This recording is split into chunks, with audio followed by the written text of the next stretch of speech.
parents, they were traditionally, growing up in post-cultural revolution China, and they have a specific outlook of the world that's very different to myself and my brothers. I think that scarcity is also something that I had to constantly fight against when I was growing up.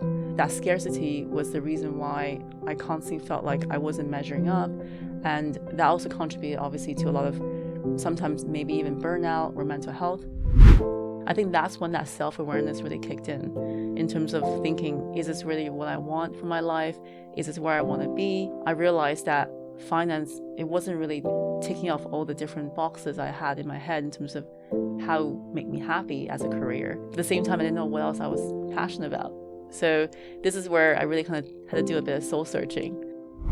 The way that my parents brought me up to believe this, in the sense that you need to give it more time and give it more time. And every single year, I remember telling myself, just give another year, Laurie, to try for another year. Maybe things might change. I think it was only until the 5th year when I really felt, burned out, not happy at what I'm doing, and just really kind of craving that shift. That's when I started really kind of questioning myself. One night, I was leaving the office, and I remember just kind of seeing a lot of my teammates had left at that point, but my managing director at the time was still working on his desk. And I remember passing by him and thinking,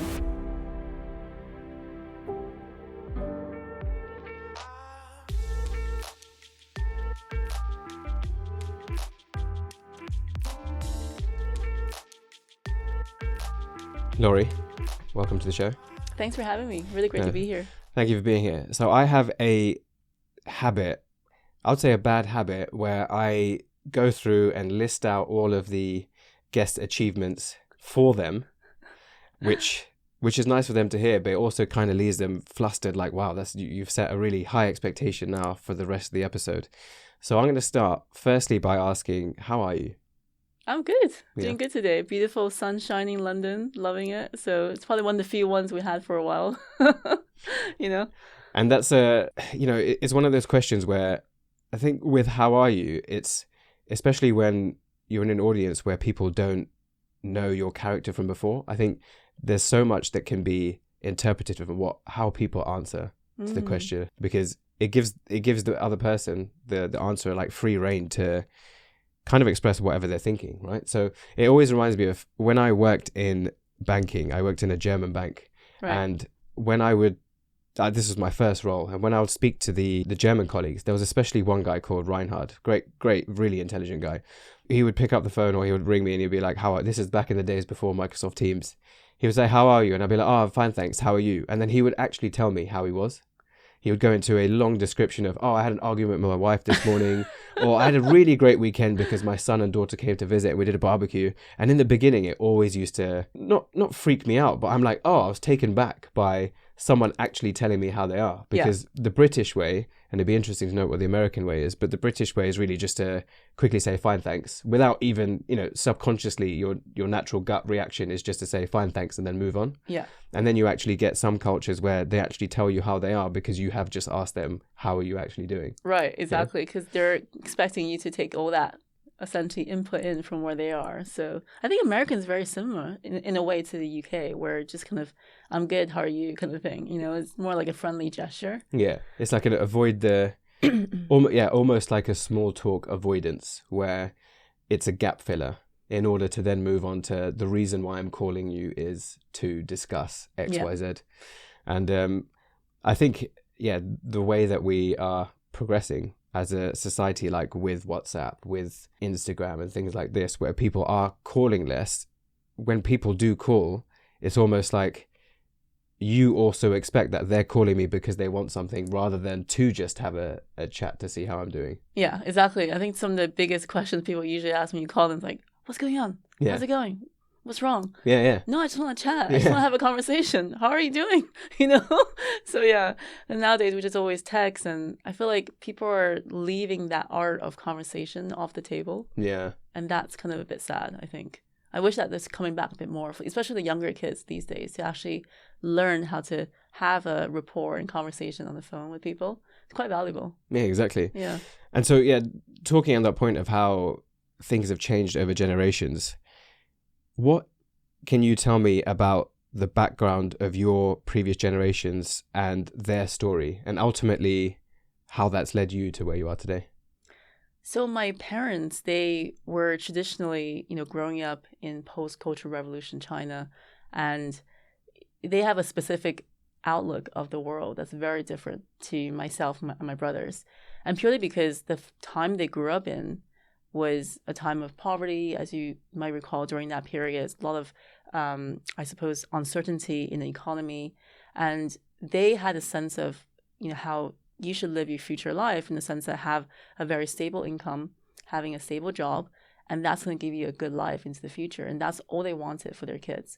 And I really respect them for that, because I can see that the way that they brought us up to make sure we have a good education, to take us over to the US, where we were able to learn the Western education system, and to give us the opportunity to just thrive as much as we can, providing all of that for us, literally painstakingly every single year, every single day, working 2-3 jobs.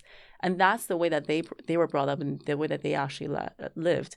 So for us, when I was growing up, that was basically the type of influences they had on my early part of my childhood. So, I had a very kind of stable mindset about I need to go into a specific type of job role, specific type of industry. I remember walking around in Manhattan with my mom when I was a kid, and literally seeing all these people rushing to their work in their suits and their coffee, looking really important. I remember thinking to myself, I want to be like that one day, because I want to be important, and that's what success looks like. So that was really the influence I had in the early part of my childhood. Yeah, it's interesting that you bring up this point of seeing what the cultural definition or even the societal definition of success looked like, and even at such a young age recognizing that success and wanting to be part of it. There's this idea of there was a psychologist who a lot of celebrities, and a lot of these celebrities will talk about what underlying was able for them to get to where they did. And a lot of them will talk about hard work and determination, but what you'll hear a lot of them say, if you look at Will Smith, for example, it came from an innate place of insecurity. There's a famous story he gives of, there was this girl who rejected him, and he's like, I'm going to prove to her that I'm worthy of going out with. And that's, that was one of the reasons that drove him so much, to be like, I'm going to prove her as an example, but people wrong, that I can be this amazingly successful person. And he talks about the drive that created. So that's this concept of a drag rather than a drive. So you're either driven to the success, or you're dragged by something pulling you along. Same as when people talk about how, they always wanted to impress their mum or their dad. They always felt like they had to prove to them that how good they are. In your childhood, do you know what the balance was between these? Do you think it was a pure drive, or do you see some element of drag where it was almost like, I need to live up to the expectations of, those set by either my family or the culture around me? There was definitely a very high level expectation, because for them, once they brought us over to the US, they had the expectation of, where we could be living, or to a certain level standard that they see, maybe the American dream, and how they painted it in terms of how potential immigrants, can go from, I suppose, very low level blue collar work to eventually working those, as my mom would say it, in the kind of white collar work that you see in the Manhattan offices. So definitely I felt that. And I think a lot of it comes from a bit of a, I suppose, that scarcity mindset that you have, growing up in that environment as well, is that you don't have enough to live on, right? You have to constantly strive for more in order to fulfill that vision of the American dream that everyone's painting for you in the road of gold, as they used to joke about it. But I think that scarcity is also something that I had to constantly fight against when I was growing up, eventually into my adulthood. So one of the things I talked about a lot recently in other interviews I've done as well is how to embrace the concept of enough more. And I think that scarcity was the reason why I constantly felt like I wasn't measuring up. And that also contributed, obviously, to a lot of sometimes maybe even burnout or mental health, in terms of how I should, have a bit more balance in terms of what I do. So that was a big contributing factor for me, I think, in terms of later on to readjust that mindset of scarcity into the mindset of having enough as well. What were your schooling years like in terms of the sort of friends that you remember having? Were they of a similar mindset or background? What were the where did you tend to find your sort of, social circle or comfort zone? It's interesting because the schools I went to in the early days, obviously that was kind of my neighborhood primary school, where I would just hang out with kids in my local streets and, kind of having friendship that way. And a lot of them, because I grew up in a mainly immigrant-based type of neighborhood in the US, that was kind of the environment I grew up in. Everyone was very similar in their background. They're usually very international. And that's one of the things that I suppose grew up with me over time, is that my friends tend to be all very international, scattered around the world. But so that was kind of the early influences. And later on, I took an exam in the US, in New York City, where you can get into one of the top 3 public high schools in New York City. And I was lucky enough to eventually get into Stuyvesant High School, which, funny enough, was also where Naval Ravikant went to in these early days. So I didn't know that until later on I found out about his biography. So interesting fact there. And so in that school, again, kids there are coming from basically all diverse backgrounds in terms of across New York City, and mainly immigrants as well in that sense. A lot of times, I suppose that's what immigrant parents do. They push you into that kind of a track to take that exam to get into a better school. And I remember, again, all my friends around me at the time was very similar in terms of background, and they had that similar drive. I suppose also coming from that parental side as well, to drive them towards eventually taking the SATs, get to Ivy League, for example, and then from there going to one of the top 3 industries, which is basically medicine, law, or finance. That typical kind of trajectory is pretty much mapped out for us from a very early age, and you tend to just kind of put your head down and follow that, really. How did you know from that point what you wanted to take from what was considered the expected success route forward? How did you know what your position or where you wanted to be going forward? I have to be honest, at the time, I was feeling lost in a way, because I just felt like at such a young age at the time, I didn't really know. And my whole life, it's just been pretty much following the specific path that I might see before me from other kids in my neighborhood who are doing well, as in their parents' eyes. And I didn't have that much of an alternative choice outside of what I know. So all I knew was, at the time, as I mentioned, that from that side of things, from my parents, where they see the top 3 industries to get into were medicine, law, or finance. And my dad, coming from a very accountant-based background, obviously he was nudging me towards that finance side. And that's why I started to think about that side in a more serious kind of consideration at the time. But then again, just not having that alternative choice to think about, I suppose that's the reason why I started going down that route. It's fascinating. So you coming from a Chinese background and growing up in the US, there's a book which you may have heard of called Beautiful World, which, in Chinese is Mai Guo. And that is also how you say the America, right? A beautiful country, sorry. 美国, yeah. Yeah, 美国. That's right, yeah. Really interesting take on words. I love that. Yeah. I can't remember the author's name, but the book is called A Beautiful Country, and it talks about someone from a Chinese background who grew up in the US and appreciating the hard work that was set by her Chinese parents. But she says that there's this ancient Chinese idiom which says that purple is created from blue but is superior to blue. And what it's trying to say is that, purple is a mixture of blue and red, but ultimately it's come from blue. But, the idiom says that purple will be superior. And it's this idea that when you create this mixture of the two, it's allowing that next generation to, or they're going to inevitably be superior to the previous, but also because of they're going to benefit from the good traits and also the bad traits. Both of the sides are going to be enhanced. She writes in the book that it was a fear but acceptance that her mother had, that this is what, my child is going to end up being like. They're going to take both identities. How did you find in your earlier years when it came to navigating both the Chinese and the American identity? Yeah, I feel quite strongly about this point, actually. I do feel when I was growing up, I was never able to fit onto either side perfectly.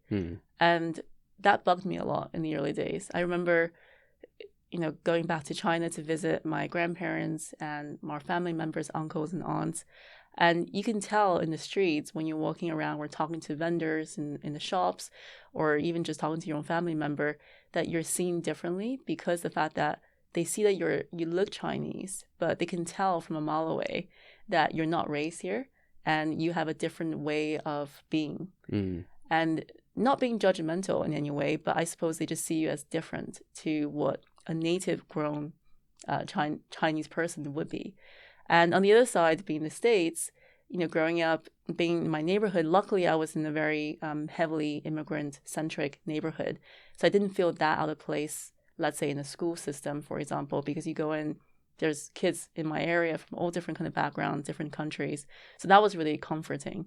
But I do feel more of that as I start going to, let's say, Ivy League universities. I got into Colombia eventually, and being surrounded, I suppose, by more individuals who are not looking like the way I do or similar to the kind of background that I had. And I suppose that kind of starts to occur to me more often, that it's harder for me to fit in perfectly anywhere just because the way that I have this very interesting combination. And I think it took at least a decade or two of that realization, but also embracing it to start being more comfortable with it. Because initially, I think that bugged me in the sense that I want to fit in and I want to be part of this, community, or whatever this might be, to be part of the tribe. And I think that's a human condition, isn't it, for anyone to have that. But at the same time, it just bugged me so much that there are certain elements of the culture that I don't remember because I wasn't brought up there in the 80s, for example. Or there are bits of things that, I can't really relate with because my parents didn't exactly have that same cultural upbringing as their parents did. So things like that, where over time I started to embrace that difference. And I think nowadays we are actually in the world where we are proud of that difference that we have with everyone else, that individuality. But I suppose back then I didn't really have that realization yet, and that was one of the things that really annoyed me in the early days. There's a saying that we as humans, the two things that we really dislike are being not enough or being different. Being different means that we're not accepted by the tribe from the standpoint of we don't fit in with them, and being not enough is, again, we don't get accepted because we don't live up to the expectations set by the tribe. And relating that back to, I don't know if you've heard of Yang's 4-part model for the Chinese self. No, I haven't. Teach me more about that. Well, show me. There's I've kind of set that up with a high expectation that I know the depths of it, which I definitely don't. But I remember when I was based in China myself, and I had to do a presentation on the communication differences between the West and the East. Right. And understanding that. And within that, you had to understand what the culture was like to understand why the communication is the way it is and how people psychologically behave. And it specifically compared the US and China, and how the US and the Western culture is very much driven by this sort of self-identity. Whereas in the Chinese culture, the self-identity mixed with the social identity are a huge factor. And the 4-part theory of the Chinese self is emphasizing that the social orientated self contains 3 different types of self. So relationship oriented, familialistic or familial, and other. And so the identity that you represent on behalf of your family, on behalf of the culture that you live in, and behalf of other factors such as your teacher or your boss, that's what plays into a Chinese self, along with just that self-identity of I. So it's less about my self-achievements and singing my own praises, but a lot of it comes down to how am I perceived in the eyes of these people, and in an attempt to see that anything that identifies you as being contradicting to that identity will pose as almost like a threat. You see that as you need to defend yourself, that you're not a contradiction to that identity. Did you experience that in any way, either in your own early years or in other people from that background that you knew? I don't think I experienced it to that level of extremity. It bugged me, certainly, to not be able to fit in. But I suppose so I was about 10 years old when I moved over to the States. At that age, I suppose, it kind of occurred to me a little bit from time to time, but it didn't kind of affect me so much that I wasn't able to, I suppose, carry out my social everyday life and, meeting people, hanging out with friends and things like that. But it's just one of those things I noticed by going back, let's say, to visit our families in China or staying in the US when, I go to a certain social group or outings. where it's one of those things that kind of in the back of your mind, right, kind of picks up a little bit of that social cue, and you're thinking, hang on, there's something a bit different here that I feel like maybe, is there something I could do to make it easier for myself or to fit in better? But just some of those little things that's kind of nagging you a little bit in the back of your head. Yeah, so yeah, that's probably a good point. That is probably more in the traditional Chinese culture, but I guess, you know, blending in with that American culture, and I think it goes back to that point of, you know, purple is made up of blue but is superior to it, because you then get to associate with two identities, and what tends to, I guess, work almost to your favor, right? Yeah, exactly. I feel like you become almost a bit like a chameleon, as I like to joke with the analogy. So you tend to learn more as a kid when you're in different situations. How do you change the way you behave just because of people around you at that point? And I think that helped me a lot later professionally as well, where I can tend to read people quite quickly on how they're like, what their personality is like. And I tend to adjust my temperament or the way I would build a rapport by doing different things that are kind of alignment to what they're like as well. So I think that's one of the things that could help later on in your life journey, as you know, whatever you do, either in a professional work environment, or it could be building your own business or your own thing, by knowing how to read people very quickly and be able to kind of adjust who they are and build that rapport very early on. That could help you secure, let's say, client deals, or just kind of get in front of the right people at the right time. So. And how did you find, you said you went to Colombia. Did you find that you were able to find your place more when, you know, you were kind of honed into an environment of people who at least are connected over having a similar level of, whether it's determination or drive or intelligence? Did you find at this point that it was easier to, you know, find your tribe and the people that matched your mindset and what they wanted to do? Or did you find that there was even more distinguishing between either different groups, whether it was by background, by ethnicity, by mindset?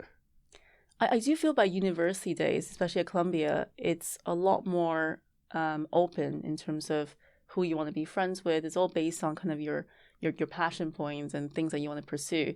So there are lots of different clubs that I was part of.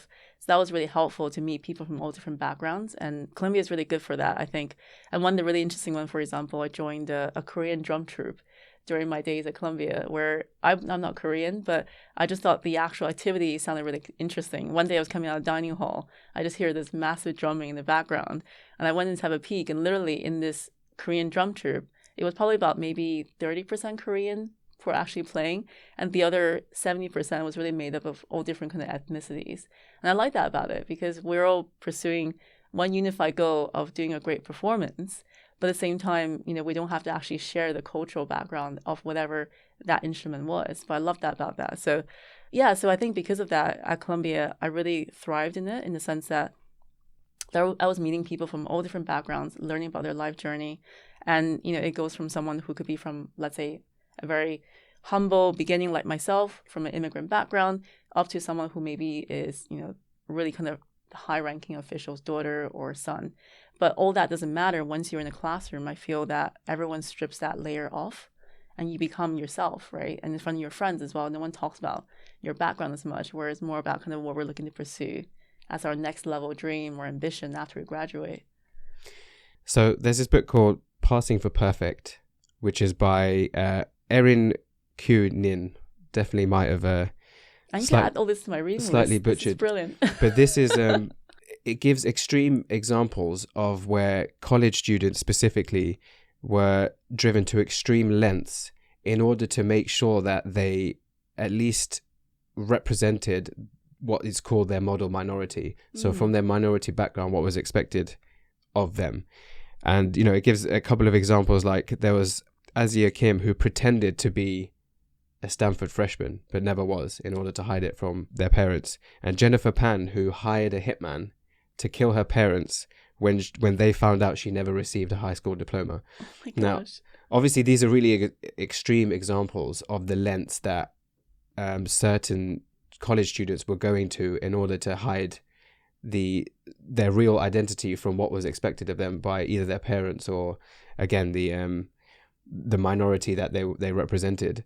But underlying it is this broader topic of that idea of meeting a certain expectation where they will go to any lengths to cover it up, and almost, reflects that idea of, it's almost like the opposite of, it will still come under imposter syndrome where you're not, right. You don't quite fit into it.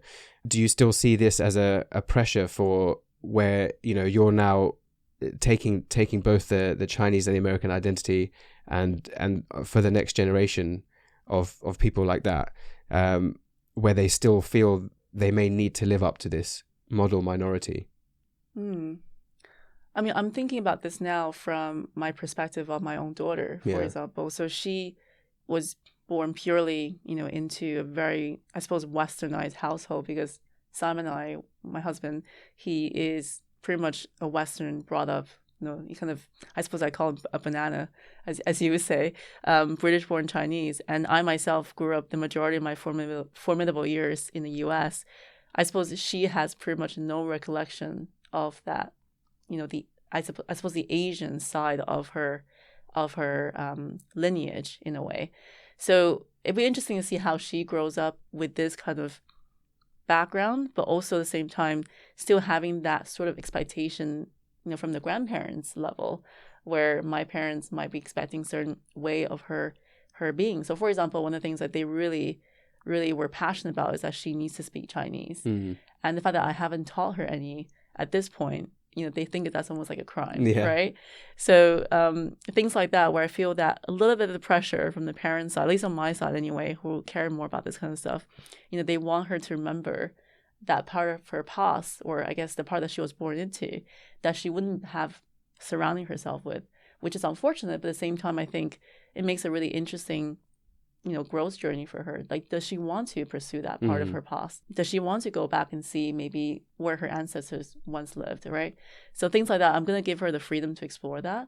But at the same time, I don't want to put so much pressure on her that she has to live up to a certain level of that, I suppose, lineage or background that she's been born into. I remember speaking to someone on a similar topic where he told me that there's this kind of study done that now that we're in a world of globalization, as each generation passes, the culture or the traditions become more diluted. And it goes in a kind of order where it's saying that at the current rate of globalization, within 4 generations, background cultures will be completely lost. Because, don't quote me on this, but it talks about each generation, one of the things disappears, and it starts with clothing. So people stop wearing the traditional clothes. Then it's language. Then it's certain traditions. And then the last thing is food. So as those 4 generations go, kind of as you're saying, with her grandma expecting the language to be passed on, it's kind of a natural occurrence that as you mingle into your new society and surroundings, that it becomes the next one to fall off the list. Yeah, definitely. I see that for sure. And even like you said, the food, which is a level 4, I see that very early on with her as it is, because, just recently taking her back home for half term to see my parents, and you can see the distinctiveness of the different diets at the table, where she literally will have her own macaroni and cheese, or kind of potato fries and things like that on a plate, and my parents are having their very distinctive Chinese meal. But they don't push it on her at that point, because they know that if she doesn't eat, obviously she'll starve. But it's one of those things where you see that shift already, where you have to actually make a separate version of the meal, just because your future grandchild is now growing up in a whole different culture. Yeah. So, and so, what came next for you after Colombia? So after that, I essentially did what my parents was at the time expecting me to do. So I got into finance, start interviewing with a lot of the different investment banks, which you yourself are probably very familiar with, given your background as well. And from that point on, ended up with an Australian bank, which luckily had an internship based in London. So I thought, sounds like a great opportunity. At the time, subprime was just about to kick off in the US. There weren't that many jobs available. So decided to take a leap of faith, really, move over to London for the summer to explore that opportunity, and then end up landing a full-time role with that Australian bank, and just started my financial career that way. And funny enough, a few years later, looking back into this, I found that, this really was the time where I feel like my whole entire life and also awareness of who I am shifted. Because once I'd taken myself out of that familiarity of the city I was living in, familiarity with the people that I had around me, and literally had to stake a new ground somewhere else, even though London is very similar to New York in terms of its cultural background. But at the same time, it's still a different new place, whereas a young 20-something having to, put up a new frontier really for myself, I think that's when that self-awareness really kicked in terms of thinking, is this really what I want for my life? Is this where I want to be? And I think that was really good for me in the sense that it allowed me to explore that earlier on than maybe what my peers would have done, and made me think about what makes me happy, for example, what do I want to do in the future? And I suppose 5 years into that role, I realized that finance, it wasn't really ticking off all the different boxes I had in my head in terms of how make me happy as a career. And at the same time, I didn't know what else I was passionate about.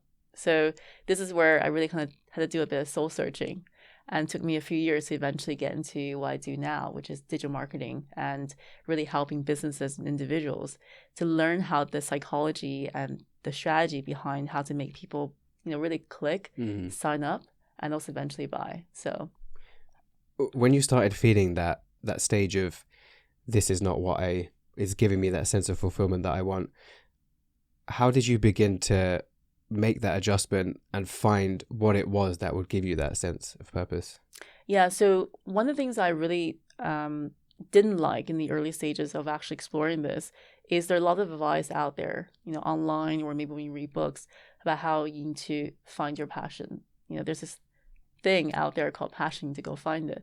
But I found that to be really, I think, misleading, because as someone who didn't know what I would be interested in, and who never had any other options beside what I knew, which is basically law, medicine, and finance, I found it very daunting to have this literally blank canvas in front of you and having to go and explore that and try to find this thing that's out there. And also at the time, coming towards that my mid-20s at that point, you're also suffering a little sense of the quarter-life crisis. And it does exist. I gone through it. I know how it feels like.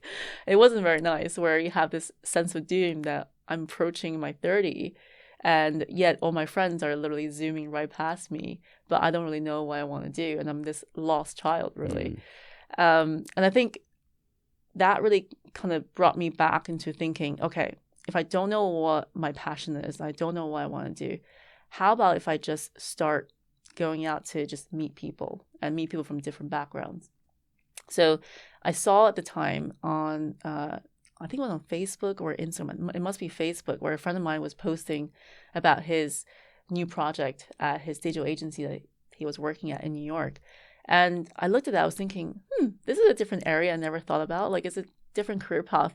I never heard about this before, so I was curious. I just reached out to him and I just said, would love to hear more about it, if we can meet up or something at one point. And he said, well, since you're in London, there's actually a friend of mine working in the London office. Why don't you go chat with him and see how, what comes out of it. So we just basically had a very informal coffee meeting as, at his agency at the time. And I just really was fascinated with the fact that you can actually have this as a job. You can be looking at digital strategy, looking at different social media platforms that are coming out at the time. This is very early on, probably about a decade ago. So we didn't have the plethora of social media platforms like we do now, but it was still a very interesting emerging area. And I didn't think too much of it at the time. So I had that nice coffee, said thanks, and said bye later. And 4 months later, they actually had, luckily, an opening in the team looking at digital strategy for specific clients, but within the financial industry. So it just ended up being like a really perfect fit for my background. So I was very grateful for that. And that was really the kind of turning point when I thought, let's take another leap of faith again. So last time it was across country. Now let's take a leap of faith in my career, because if I don't do it now at this point in my 20s, I just thought to myself that later on in life, it might be a lot more difficult with financial obligations, kids, and things like that into the future. So I was thinking, just do it now. Worst case scenario, I could always step back into my old job role eventually. And that's what I did. And that's another way that transitioned my career path into what it is now, is essentially taking this dive into a new career, but also a huge pay cut, which my parents weren't very happy about, as you can imagine.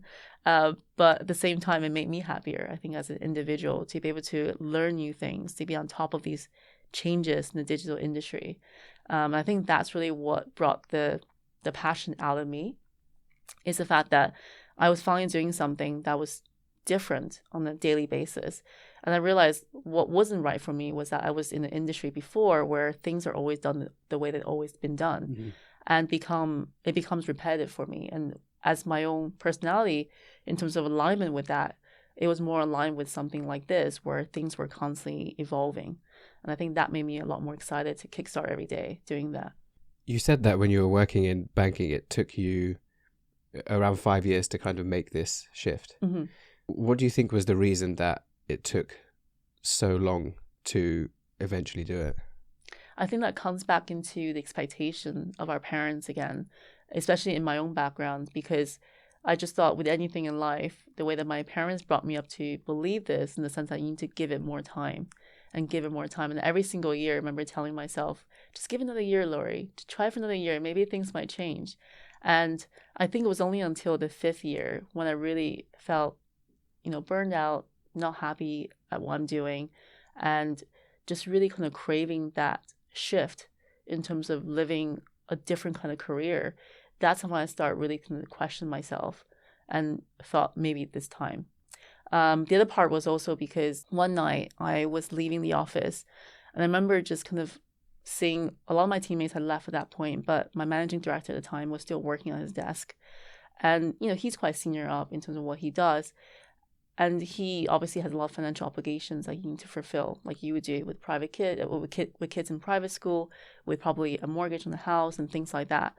And I remember passing by him and thinking, if this is the kind of position I will be in 10 years' time, and this is not something that I want to be in, then what am I still doing here, right? Using these early stages of my own, I suppose, the golden period of your career to build something else I'm passionate about. So that was really kind of the turning point for that as well, which self-awareness is one part of it, but also another part is really thinking, where do I want to be in 10, 20 years' time? And do I want to be in this position? If not, then what else would I want to explore? So, what was the reaction when you did make that shift? I know you mentioned that you took a bit of a pay cut, which they weren't happy about. Overall, do you think they understood what you were doing with your move?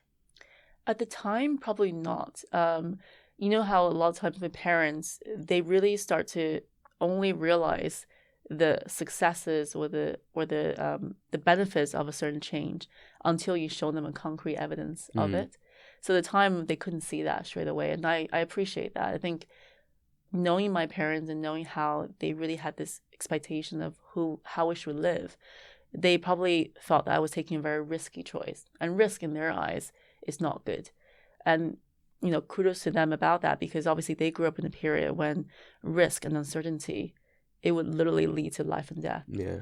So I obviously taken it on board. I told them, just give me a few years, let me see this thing out, and worst case scenario, I assured my dad, especially my dad, but more so than my mom, that I can always go back into a finance-based role because I have the experience to go back into it.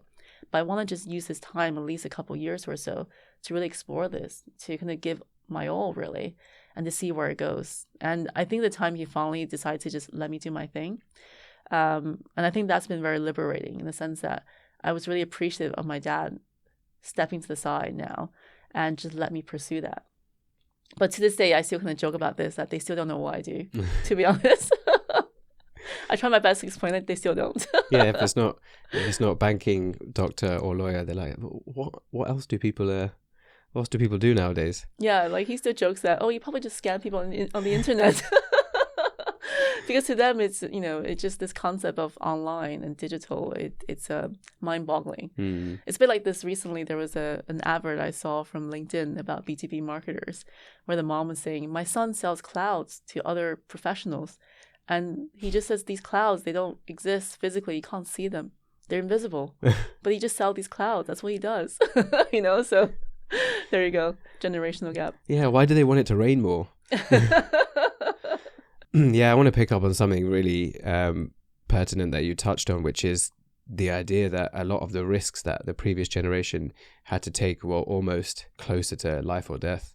And I had a guest on a previous episode called Damilare, who's from a Nigerian background. But, one thing he said, which really stood out to me, was that one thing that motivates him so much to do well, and he was born in Nigeria, even compared to other black minorities, is that being an immigrant black minority, poverty is always chasing him. And that really stood out to me, because it's, in other words, trying to make the point that failure really wasn't an option, because on the other side of failure was poverty. Rather than, even other minorities that are similar to him, but when they're not from an immigrant background, they may struggle, they may fall back, but it's not as likely to be such a high risk. And he uses that to his advantage. So, even going back to what you're saying about their generation and where they came from, a lot of the risks they took may have been because they almost had to, because if they didn't, it would either be the case of poverty or not a good quality of life for the future generation, i.e. us. Which, bringing this all back, it's something that I love to stress, which is, even though we lead different sort of challenges to that generation, and we do have the ability to explore and, in the beginning, in their eyes, going against what they've set up for us, having the appreciation that they did take those risks in order to allow us to then be able to navigate a different path to find this purposeful thing, I think is one of the most important sort of self-realization things to go through.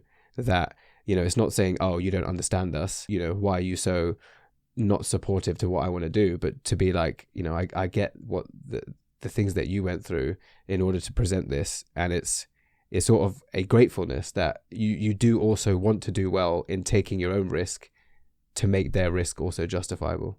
Absolutely. Yeah, you said that so well, Adnan, because I found that looking back, if my parents didn't actually push me towards going into finance first, one of the things I'm actually grateful for is that they did that, because it gave me the financial foundation to then eventually 5 years later to comfortably jump into an industry that was paying so much more or less, to the point that you could almost barely afford your rent as a young professional. But because I had that financial foundation from those years in finance, that allowed me to give me the cash flow and also the runway to give this a go.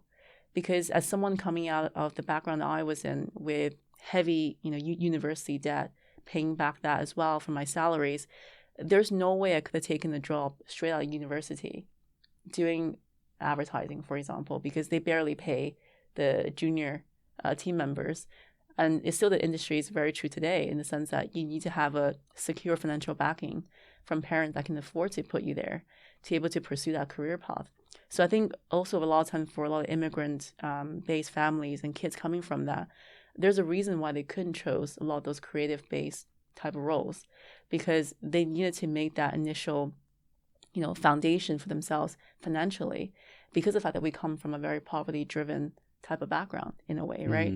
So, parents can't support you, then the only way to do that is for yourself to make that initial salary to do that for yourself. And when you first went into this role, what was your own internal belief about, did you feel that you were stepping into industry that you knew you would find your place?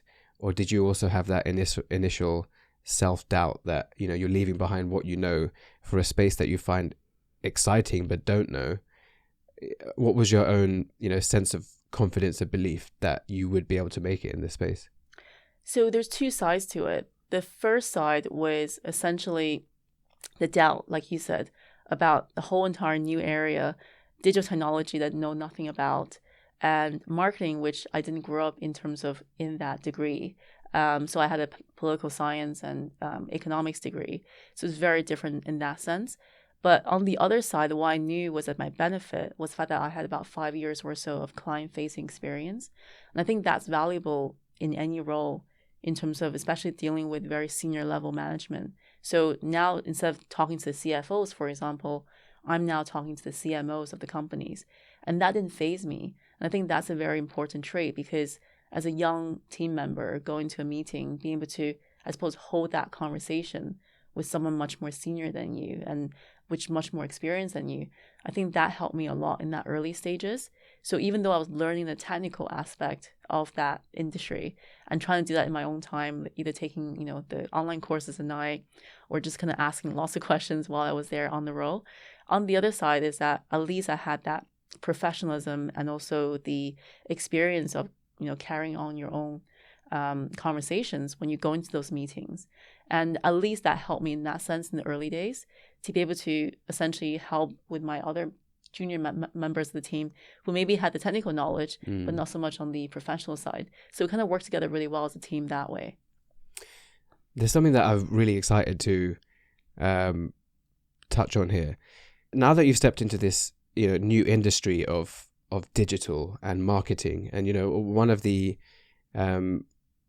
main things about this is you're stepping into a world where you start putting your face out there more, especially with a lot of the things that you do now. You generate great content that allows other people to benefit from the learnings that you've made in order to help them grow.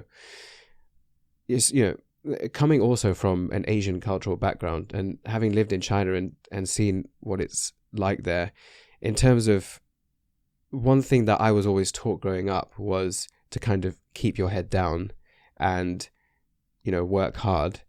And even more specifically, don't speak too much about your business. I went through a phase where when Facebook first came out, and then I'd upload pictures of my holiday. And I always remember my mum saying that, "Oh, I found out from so-and-so that you'd been on holiday." And I'm like, "Yeah, that's great. I put my pictures up." She said, why do you have to put your pictures up for everyone to know?" And it was at that moment that I realized that, platforms like social media platforms are created because we live in a generation where sharing what we've done and almost shining a spotlight on the best aspects of our life, which is a whole other topic, is something that we are drawn to. Hence, these social media companies do so well. But for the previous generation, putting your business out there and your personal life out there is something that's very much not part of their culture to do so. It's, keep within your community or nuclear family and, don't speak so much about self. When you started going into this space, did you notice any sort of resistance, or was there any sort of, questions asked of you of why you're stepping into this world? Funny enough, my parents don't use any social media platform. So I was lucky in that sense. They never actually question me because they can't see anything. The only thing my parents use is WeChat. And I barely use WeChat myself because it's just not a place where I hang out that much. And again, they can't see my content there or anything like that. So only when I mention some later, about my YouTube channels or the things I do on social media, they're like, "Oh, okay." And they kind of just gloss over, which, again, coming from that background, I suppose I'm very lucky in the sense that they don't question me on that. And I myself, from that angle, I suppose, because they never really told me I can't do something in this sense of putting my face out there. One of the things I was always curious about growing up is that I saw other, for example, YouTubers or podcasters. I listened to podcasts way, way back in 2006, 2005, Wow, nice. Before it was a thing. Yeah. It was on Apple at the time, and you could just listen to a podcast about learning a language or something like that. So yeah, I listened to it way, way back, and I was always very curious in the sense that someone with their own camera or their own microphone can create a media, I suppose, company on the back of that, of themselves. And I was fascinated, but I didn't know how to do it technically. So it was kind of until only maybe another 5 or 6 years later when I started getting more curious about learning how to use a camera. So this is when I was getting into photography a little bit in my own spare time, coming back to that whole exploring my side interest, right? What else is out there? And then at that point, I was also curious about seeing how you can actually transfer the footage into from the camera, eventually to make it into a video that you can watch online. So this is when, I was following some of the people that I follow on YouTube, or the personal development industries of people who are like sharing their content. Like, for example, Amy Porterfield is one of my early inspirations, Marie Folio as well, another one. So I would listen to their content. I realized the importance of getting yourself out there consistently, because most people who are out there sharing are the ones really getting the best in terms of credibility and also building a brand for themselves. And I thought there's something here. And one of the things I always, I think, attribute back to is my curiosity. of exploring new things that I don't know much about. And I just basically started Googling. Like I said earlier, Google and YouTube, probably one of my best teachers. Started Googling about these things and started learning more about how to do certain things a certain way. And that's really when I started experimenting. And I think experimentation is an area that really kind of helped me in the growth of my brand today, is experimenting with different ways of using different social media platforms to get my brand out there, experimenting with ways of creating content in different formats. So things like that, where I became sort of the operator within my own sphere. And that really kind of got me out of that comfort zone of, having to keep my head down and, not really showing my face, because I know that for a lot of people, that's still the case now with, especially the community that I grew up in. That's not what you do online. But for me, it was just that curiosity that wanted to try and experiment with it. So eventually that comfort zone got stretched bigger and bigger and bigger, to a point that I was okay with uploading, which now, thinking now is no big deal. But back then it was a huge deal for me. Yeah. Uploading a video of up to 10, 15 minutes, talking straight into the camera, looking into the lens, which is a lot actually. So a lot of times we evolve over time very gradually without us realizing it. And in the early days, there was definitely a little bit of that uncomfortableness of doing all of that. But as I did bits and bits, experimenting over time, that really brought that me out of the shell in a way. And surprisingly now, I'm no longer camera shy, which I used to be.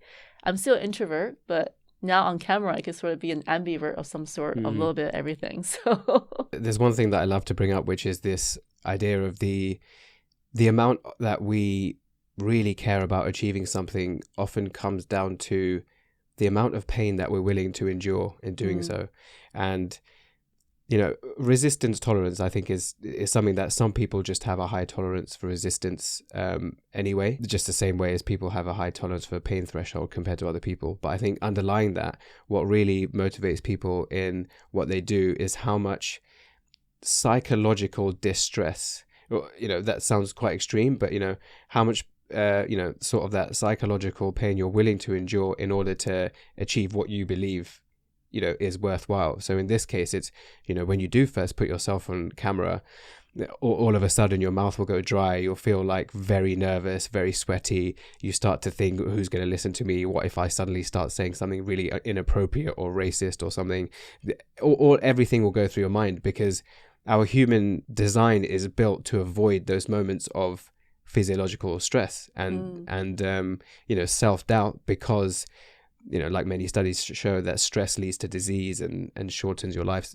expectancy. So the amount that you're then willing to fight against that to achieve something that you believe in is really a key factor in driving people through what inevitably everyone's going to go through, which is these moments of either imposter syndrome or just getting things wrong and rejection and having to go again.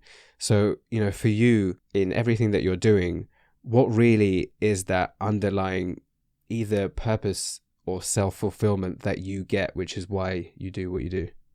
Yeah, so that really comes back into that kind of a schooling career path I had when I left the agency side. So a year and a half or so, almost 2 years into my agency role at the time, transitioning from my finance background, I got approached by Google to go run their digital training program across the UK and really help to expand the amount of people knowing about this and being able to leverage the concepts in that course.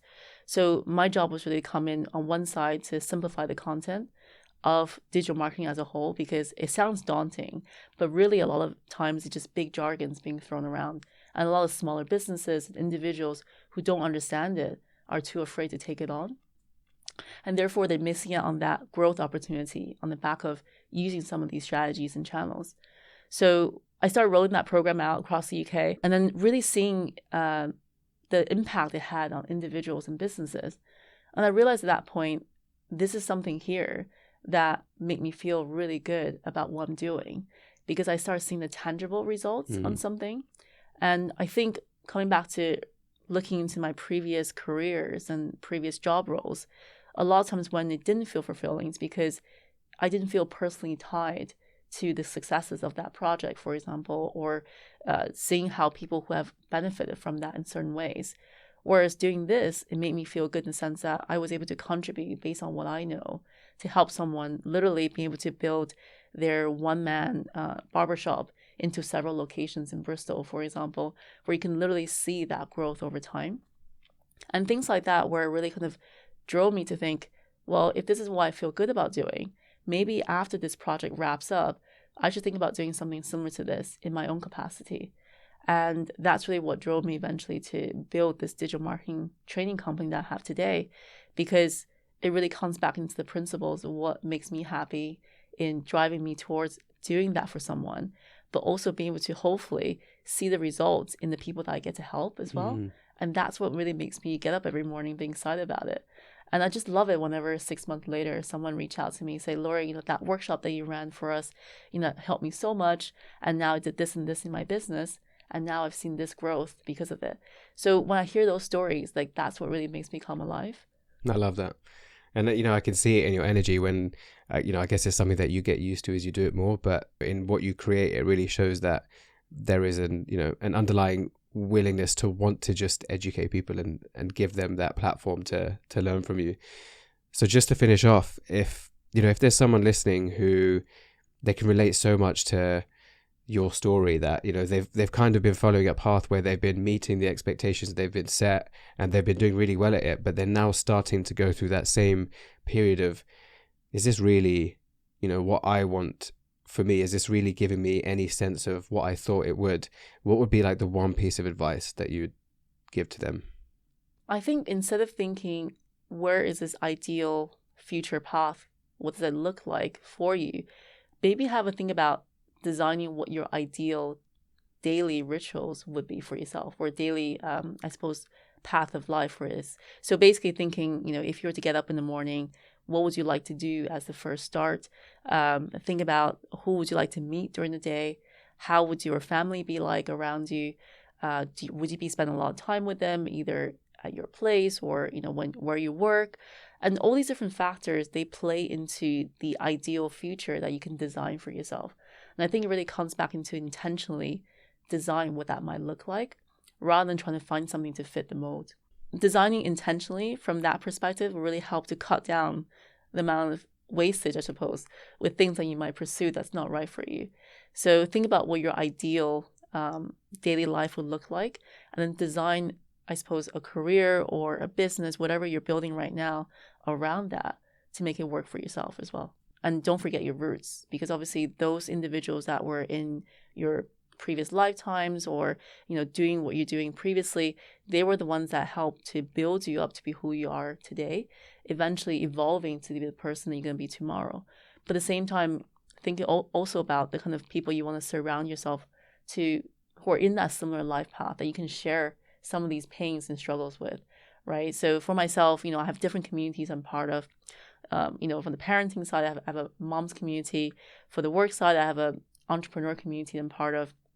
And obviously, in my old friendships, I also have a kind of nice, good old friendship to tap into whenever I feel like I want to just talk about anything that's not related to work. But just things like that, where you want to give yourself that support network around you in different things that you're working on. I think that would really help with that loneliness of it when it comes to forging this new path for yourself.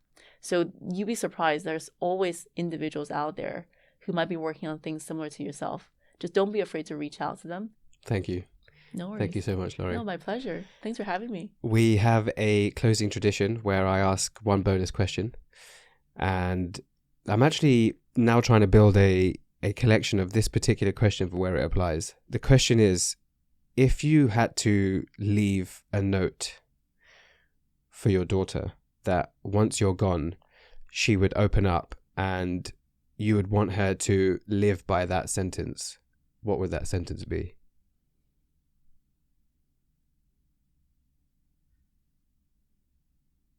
Do what you love. Simple, but it's so true in many ways. I think that's what eventually got me to the point of where I'm now, to be able to be happy with what I'm doing and to be excited about what I'm doing. I think do what you love is definitely the key thing that drives me. Thank you so much. It's been such a pleasure to dive into some of these talking points, and just seeing someone in the latest content of what they're creating. It's easy to think that, here's a natural, she was destined to do this and I could never be like this. But, this is what I love about, diving into some of the story, and thanks for sharing what you did, because it really shows that there is a journey that people go through, and to really understand what was yours, it was a pleasure. So thank you for sharing. Oh, great to be here. But I just want to say, journey is always there for everyone to take, and it's in that journey when we learn our best lessons, right? Yeah. To eventually become who we are. So thank you.